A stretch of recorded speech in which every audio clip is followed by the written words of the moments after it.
What's up guys, welcome back to the MSR workshop. So I have done a video on the Skout EVO unboxing. So this is going to be the second video where I go through what I have done to the gun to make it my own, kind of customized a few things. And this is going to be my complete shooting setup that I'm going to share with y'all. So stick around, I think you'll enjoy it.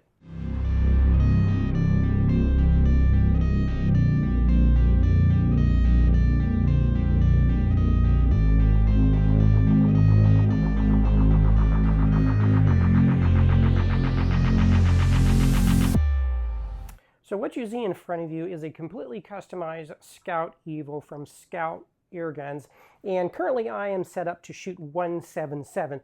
So I'm going to work from the front of the gun to the back and just kind of show you what I have done. So right here I have got a 700cc carbon fiber bottle that I've had customized for me, and I had it hydro dipped and coated to kind of give this white flame look. I thought it looked pretty cool. Next on the front we have a Donnie FL Shogun moderator that I've also customized with these carbon inserts on here just to kind of make it match the rest of the gun. Next we have the carbon fiber barrel, but this is the upgraded Lothar Walther barrel, and it's a 17.7 twist.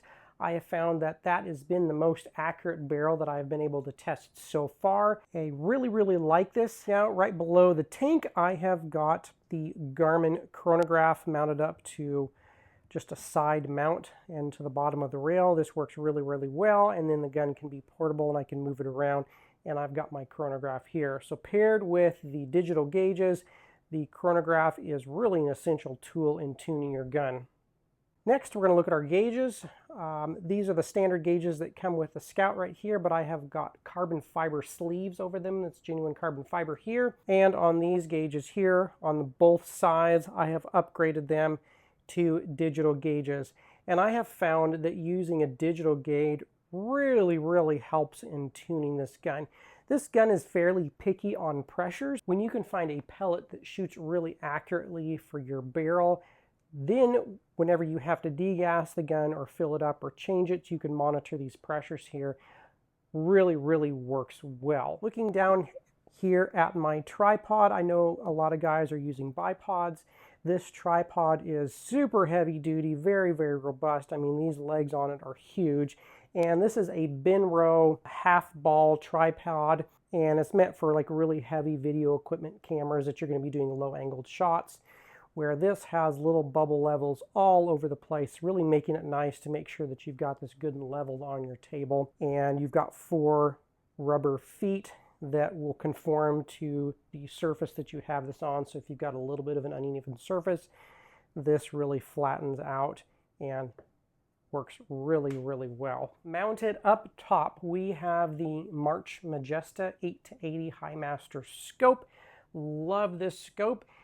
I will be releasing a review of this scope independently of the gun, but it has been fantastic to shoot. It's just a crystal clear picture at any distance, even up close. So really love this scope. And last but not least, on the front and rear of the scope, I have customized metal lens caps. This is kind of a samurai scene. I figured I would stick with the Japanese theme since the scope is made in Japan. And let's move around to the other side so I can show you that one as well. And here is the one for the front of the scope. Really like this scope. So when I got this gun, I got it with the benchrest configuration, so it doesn't have the skeletonized rear end. You can adjust this back here. But overall, I have found, at least for this particular barrel, shooting in 177 and the type of shooting that I do, I have found the 14.34 grain JSB redesigns shoot really well at about 723 feet per second.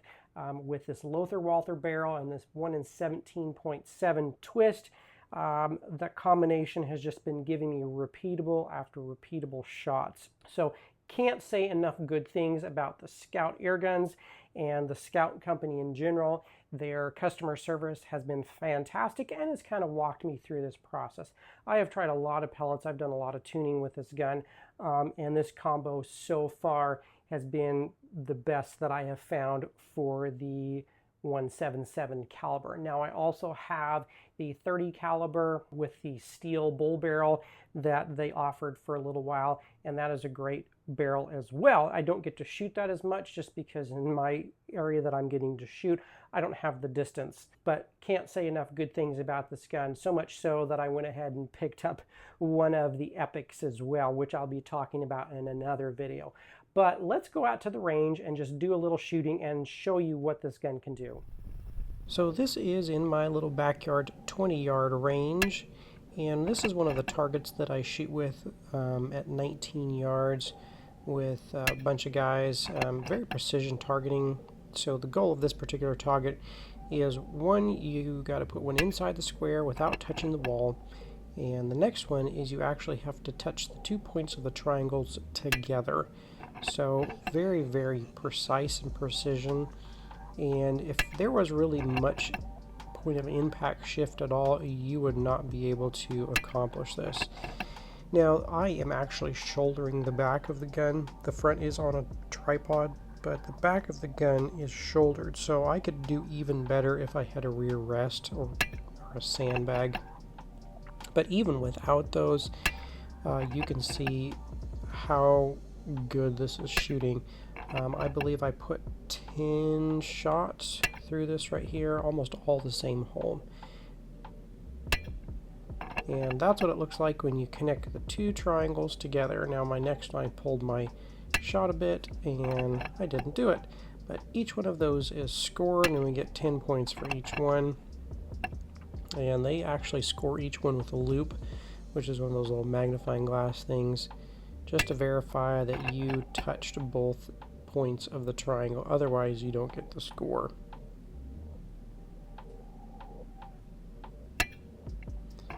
So it's working really good. So yeah, I can't say enough good things about Skout and the Skout guns. I absolutely love them.